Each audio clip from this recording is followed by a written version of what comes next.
Hello everyone, मैं हूं अर्षा वासुदेव और एक बार फिर से हम आपके लिए लेकर आए हैं कुछ खास। जी हाँ, G3 के साथ, यानी कि ग्लैमर ग्लो गपशप। और G3 में आपको बहुत कुछ खास देखने को मिलेगा। वैसे भी न्यूज़ नाउ की यही कोशिश रहती है कि हम आपके लिए हमेशा कुछ खास लेकर आए, और आज एक बार फिर से हम आपके लिए एक नई सीरीज लेकर आए हैं जिसमें हम बात करेंगे ग्लैमर की दुनिया से जुड़े हुए जाने माने जो लोग हैं जम्मू शहर से।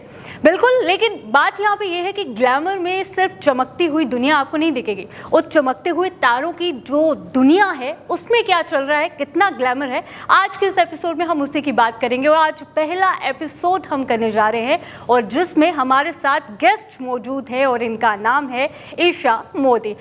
वैसे तो ईशा मोदी जो है वो क्रिएटर है ईशा क्रिएशंस की और फैशन डिजाइनर है जम्मू की। तो आज क्यों ना पहले एपिसोड में इन्हीं की दुनिया, इन्हीं के बारे में जानेंगे और इनकी जिंदगी में कितना ग्लैमर है आज इस एपिसोड में हम आपको बताएंगे। सो मैम, पहले तो बहुत आपका स्वागत है इस प्रोग्राम में और शुरुआत आपसे हो रही है। पहले तो बताएं कैसा लग रहा है? Thank you, and I feel honored when I got a call from you that you want to start the show with you. So I had all my prayers, and I was really excited that I'm the first one to be featured on your show. So that was a blessing indeed. And let's see how you take on the conversation, and उसके बाद आपका कितना glamour आ जाता है इस show में। सो तो वो तो देखना ही होगा बिल्कुल मैम कि ग्लैमर आपकी ज़िंदगी में कितना है। मुझे लगता है जितना ग्लैमर आपकी ज़िंदगी में होगा उतना ही ग्लैमर इस एपिसोड में आज होने वाला है। होपफुली। तो चलिए शुरू करते हैं। अच्छा मैम, सबसे पहले एपिसोड शुरू करना चाह रहे हैं तो आपके बारे में थोड़ा सा जानना चाहेंगे। आपकी ज़िंदगी किस तरह से रही, सफ़र कैसा रहा और फैशन डिज़ाइनर किस तरह से आप बने? Well, I really believe in a saying कि आपने वो सॉन्ग सुना होगा, जो है तेरा मिल जाएगा करके कोई बहाना। So this actually happened with my life because I'm basically an engineer by profession, and then I did my MBA, then I did BEd, and after all that I did a job in a government college as a lecturer, MEM college. There I taught for 6 months. But कहते हैं कि you should find joy in what you are doing, and आपको वो सुकून मिलना चाहिए जो काम आप कर रहे हो। So I couldn't relate myself to that world because as a child only I was a fashionista, and I loved movies and playing with my mom's saris, and I liked that glamour world. बचपन से I don't remember watching a cartoon. I always remember watching Bollywood and getting fascinated by those Filmfare awards and all. So when I got married, then my husband encouraged me for an exhibition in Delhi. So I did that exhibition, and उसमें शाहरुख खान की mother-in-law आए थे. Okay. And Gauri Khan's mommy was there, and I just sold out everything. And that day I got to know this is my passion and this I should do, and that was a turning point in my journey where I decided to open my own label by name Isha Creations in Jammu. Ma'am, आपने कहा कि engineering आपने करी रखी थी और college में lecturer भी थे, बट फिर भी आपने वो एक टर्निंग पॉइंट लाइफ में क्यों लेकर आए? मतलब यही प्रोफेशन क्यों चुना? That's what I told you. पता है आपको ना, you should be happy in what you are doing. Everyone's doing some work for their living, but everyone is not happy in what they are doing. And I really wanted to do a work जो मुझे खुशी दे, joy they, where work is not work. It's like a part of my life, and what I wanted to do something जो मुझे एक pleasure they to live better and to work harder. And this was the field जो मुझे लगा I was very fascinated too, क्योंकि मुझे बचपन से ही आई वॉज रियली अट्रैक्टेड। अच्छा, एक चीज़ मैं आपसे जानना चाहूँगी कि फैशन डिज़ाइनर तो आज ईशा मोदी है ही है और बाखूबी हर कोई जानता है, लेकिन अगर आज आप फैशन डिज़ाइनर के इस प्रोफेशन को नहीं चुनती तो क्या वो लेक्चरर की दुनिया अभी भी चलती रहती? वेल, अगर मैं फैशन डिज़ाइनर नहीं होती तो मैं एक इंस्टीट्यूट खोलती where I would have trained girls and young boys to be better human, because I see there is a lot of stress level आज की generation में, and there's a lot of competition, jealousy. So I would have opened some institute where I could do monitoring to their mindset and where personality development, something like that, or maybe I could have opened a play because I'm very fond of kids. So and I'm sure वो भी one of its kind होता जब मैं खोलती, where I could give the quality education and quality values to young children. अच्छा ma'am, एक चीज़ बताएं, आप बहुत कुछ आपने देखा होगा आज इस मुकाम तक पहुंचने के लिए, और आज आप जिस मुकाम में पहुंच चुकी हैं, पहले तो कैसा फील हो रहा है? मतलब कितनी हर्डल्स तो लाइफ में आई होंगी, और वो एक आपने एक प्रोफेशन कोई और चुना, फिर वहाँ से आपने बिल्कुल टर्न किया, आज आपको लग कैसा रहा है, मतलब कैसा फील हो रहा है? You know, I feel if you like life is a journey जिसमें आपके success भी होती है और failures भी होते हैं, and it's a thing that you should not cry on your failures and just sit back with your hands folded कि अब मैं क्या करूँ. So you should strive for new things, and you have to find your abilities कि आप किस में best हो, and you should strive the best for it. This is what I was saying कि when you overcome your failures and when you are successful in a certain job, so it gives you a sense of satisfaction, and I feel very accomplished. I feel now I am a better person, more confident in my abilities, and I am very grateful. मुझे success ने बहुत grateful बनाया to people who loved me, who encouraged me जब मेरी beginning थी. You know, there were times when I was not confident कि मैं ये कर सकती हूँ, but I had people walking in and they used to say, आपने ही तो करना है, आप ही तो बना के दोगे, आप ही तो करोगे. तो उसमें सबसे ज़्यादा बैक सपोर्ट आपको कहाँ से मिला? I was very lucky enough. I got it from everybody. Like, you know, everyone, even people walking into my life encouraged me, my family, my husband, my in-laws, my parents. So they all have been my pillars of strength. But yes, getting my work accomplished from people was a greater success कि लोगों ने उसे सराहा, उसे पहचाना और मुझे उसमें encouragement the. So I really thank each one in this journey जो मेरी लाइफ में आए, मुझसे एसोसिएट हुए. अच्छा ईशा जी, प्रोग्राम को तो आगे शुरू करेंगे. एक सवाल है मेरा आपसे, और सवाल ये है कि आपने ये जर्नी शुरू की है, लेकिन सबसे पसंद आपको इस प्रोफेशन में क्या है? Well, what I love about this profession is creativity, innovation. Every day is a new day, a new beginning. हर दिन कोई नया डिज़ाइन बनाना है, कोई नया चैलेंज होता है जो मुझे अकम्प्लिश करना है. New outfit, new styles, new salutes. So वो बड़ा चैलेंजिंग होता है, and it's a new thing which I have to do every day. So हर दिन एक नए शुरुआत से होती है. And then you know I have customer dealing, so I have new people coming to my life, new people coming to my store.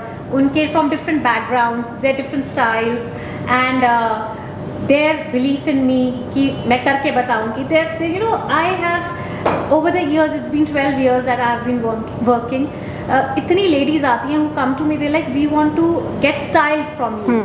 And that encourages me the most. मतलब उस समय कैसा फील होता है जब सब बोलते हैं आपको ऐसा कि you trust me that much, and when they show their that kind of trust, that really strives me to work hard. अच्छा, आप ये भी जानना चाहेंगे कि भाई ईशा क्रिएशंस की क्रिएटर हमारे सामने बैठी हुई है, तो ईशा जी रोल मॉडल कौन है? किसे देखकर आप ऐसे जिंदगी में एक जोश लेकर आते हैं कि आगे बढ़ना है यार?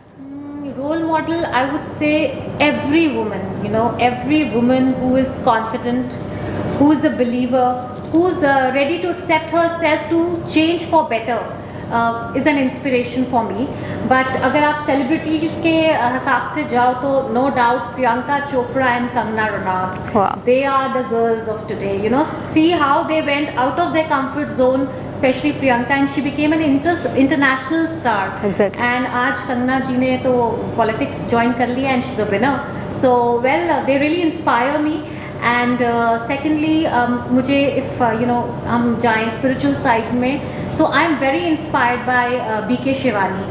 Her thoughts, her values are so encouraging that it has helped me to become a better person. Isha जी, कंगना रनौत की बात की है यहाँ पे, इंस्पिरेशन है आपकी, इंस्पायर हो रही है, कहीं पॉलिटिक्स में जाने का प्लान तो नहीं है? No, मुझे बहुत लोग कहते हैं you must join politics, but I am far away from politics. I am a person who believes in love, who believes in spreading love, and who believes in happy life. No political, मैं तो politics discuss भी नहीं करती हूँ. I'm very far away from politics. अच्छा ईशा जी, एक और चीज़ मैं आपसे जानना चाहूँगी कि लाइफ में आपने बहुत चेंज आप लेकर आए, या फिर यूँ कहें कि जब आपने शुरुआत की, इंजीनियरिंग करी, फिर लेक्चरर, फिर उसके बाद फैशन डिज़ाइनर, सबसे अच्छा पार्ट लाइफ का कौन सा था? I've love every phase of life. मुझे लगता है कि life ऐसी है, your joys and your sorrows are yours. So आपको even if you are a failure or you have a sorrow time or where you're not happy in your time, आपको उसको as a lesson लेना चाहिए and you should move ahead being positive and being enthusiastic and you should never let yourself down. So मेरे लिए ऐसा कुछ भी नहीं रहा. वो भी एक फेज था which I really enjoyed, but that was not the thing I wanted to do. I wanted to explore myself in the world of fashion, and मेरा forte जो था वो fashion था, so that's why I opened my own studio. Otherwise I'm sure अगर मैं lecturer भी होती तो I would have been the best lecturer. So मुझे दोनों journeys were equally good for me. Isha जी, आपकी ज़िंदगी के बारे में हम बिल्कुल पूछ रहे हैं आपसे, आपकी ज़िंदगी में कितना ग्लैमर है, और फ़िलहाल अब तक मुझे लगता है ग्लैमर तो बहुत ज़्यादा है, लेकिन सवाल मेरा ये है आपसे कि आपने ईशा क्रिएशंस खोलने का प्लान किया, लेकिन जम्मू ही क्यों चुना? क्योंकि उस समय मुझे याद है जब आपने खोला होगा जम्मू में, फ़िलहाल अब भी इतना एक्सपोजर कुछ अच्छा नहीं है, और आप अगर बात करो दिल्ली की, मुंबई की, आप वहाँ पर खोल सकते थे, फिर जम्मू क्यों? वेल, यही आपके सवाल में ही मेरा जवाब है. Actually I opened this around 12 years back. So what happened, Jammu, I felt that Jammu people have lot of fashion sense. मतलब everyone is very fashion conscious, but itna their access to designer label was not there, where you know people could get design some designer dresses. वो इतना नहीं था. So usually people used to go out to shop from Jammu, and you know, as an example myself, I did all my trousseau shopping from Delhi. So that struck me कि हमें जम्मू में भी ऐसा खोलना चाहिए कुछ, that people they don't have to actually go out of Jammu to shop, and they should have sense of pride कि मैंने जो designer piece डाला है that's from my hometown, and you know आपकी wedding के साथ आपकी बहुत यादें जुड़ी होती हैं, and especially when it's your outfit. सो वो तो उससे भी ज़्यादा जुड़ी होती है. And if you know you get that sense of pride कि मेरे होम टाउन का इतना designer piece I am wearing from my hometown, so that really struck me कि दिस हैज़ पोटेंशियल. और अब तो बहुत खुल भी गए हैं designer labels, and I feel they all are doing equally well, because Jammu is hub of fashion now. Everyone is very fashion. Isha ji, आपने यहाँ पे कहा ना कि बहुत सारे अब खुल भी चुके हैं, लेकिन मैं आपसे जानना चाहूँगी, ईशा क्रिएशंस आपने खोला, कितना चैलेंजिंग आपके लिए रहा? वेल, मेरे लिए it was challenging a bit, because to convince, आपको पता है लेडीज़ को कन्विंस करना कितना मुश्किल होता है, and to convince them for their the D day होता है ना, उसके लिए कन्विंस करना मुश्किल होता है, especially when I had to design cocktail dresses for the brides and reception dresses और शादी के लहंगे. But I was very elated, and मुझे वही मैं आपको कह रही थी कि लोगों की इतनी सपोर्ट रही that they trusted me. May be it was my confidence that encouraged them to trust in me, but yes, I have been quite grateful and thankful to people क्योंकि it was challenging, but yes, I could convince people, and I did lot of good jobs. And when I used to see bride stage में खड़ी है wedding का lehenga, I used to like wow. तो जी के बारे में एक और बात मैं आपको बता दूं तो इन्हें कई सारे अवार्ड से भी सम्मानित किया गया है. सो आपसे ही जानते हैं मैम, कौन कौन से अवार्ड्स आपको मिले हैं अभी तक? You know what, as a kid only I was always an achiever. So मुझे बचपन में बहुत सारे awards मिले थे, skating, dancing, music, everywhere. So when I got married, my dad gave me this big suitcase of my certificates and medals. So you know, when I like after 1 year of my marriage, I was like wow. So क्या मुझे अब मिलेंगे? And God has been so gracious that कि मुझे कोई ना कोई ज़रिया बनता है, and I get awards. And now पहले you know I had put 1, 2, अब मेरी वो प्रॉपर जो वॉल ऑफ फेम होती है वो भी कम पड़ रही है for awards. So I feel really blessed कि मुझे सब ने एक्नॉलेज किया, मेरे काम को एक्नॉलेज किया, and it's very inspiring for my kids also, because obviously when they see their mother getting these awards and getting acknowledged, so it gives me a sense of pride. So yes, I was lucky enough to get all of these. अच्छा, बिल्कुल last में एक आपसे message बिल्कुल बनता है जम्मू की जनता को, और ख़ास तौर पर जम्मू की प्यारी प्यारी सुंदर सुंदर लेडीज़ को, तो क्या बोलोगे आप? To every woman, I would say that be confident. Confidence is the best accessory you can have, and if you are confident, you can conquer the world. Secondly, I would like to tell them love and respect yourself. You have to have that self-respect for yourself, and if you respect yourself, only the world will respect you. And lastly, I want to say that be happy, and it's only you who can fix your life. Exactly. You cannot cry on petty things and just keep your life petty for petty things. You have to move on with life and enjoy this beautiful life and be the star of your own movie called life.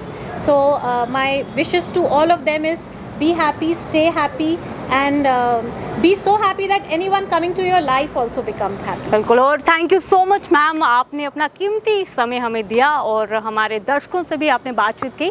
सो ईशा मोदी की बात करें तो ईशा मोदी की ज़िंदगी में कितना glamour था वो तो हमने आपको बिल्कुल बताया, लेकिन अगर आप चाहते हैं कि जम्मू में जो ग्लैमर की दुनिया से जुड़े हुए हैं लोग, उनके ज़िंदगी में कितना ग्लैमर है, तो आपको हमारा ये शो देखना होगा। और फिलहाल आज तो पहला एपिसोड था, अभी बहुत एपिसोड्स आने वाले हैं, तो हमारे साथ बने रहिए क्योंकि हम आपको जानकारी देंगे जम्मू की ग्लैमर के बारे में, कितना ग्लैमर किस में।